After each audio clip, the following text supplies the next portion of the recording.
வாழ்க்க வளமுடன். சுவாமிஜி, சித்தர்கள் துறவிகளா அல்லது இல்லறவாசிகளா? வாழ்க்க வளமுடன்.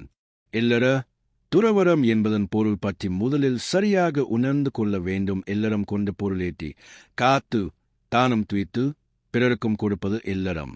இல்லறம் என்றால் பொருளை அடிப்படையாக கொண்டது. பொருளேற்றி காட்ட வேண்டும் என்றால் அதற்கு ஒரு இடம் வேண்டும்.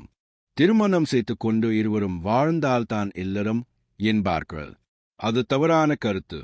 பொருளேற்றி காத்து அளவு முறையோடு துய்த்து அறம் செய்தல் இல்லறமாகும்.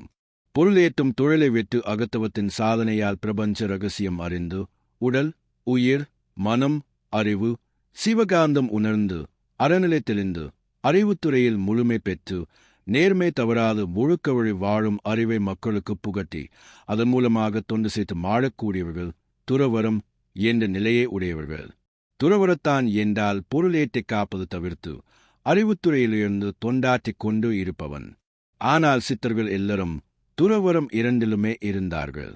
தங்களுக்கு வேண்டிய பொருட்களை அவர்களே ஈட்டி பிறருக்கும் உதவினார்கள்.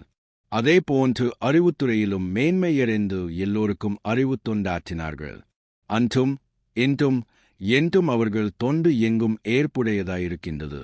எனவே சித்தர்கள் எல்லாரும் துறவரம் இரண்டும் இணைந்த நல்லற ஞானிகள் ஆவர். வாழ்க்க வளமுடன்.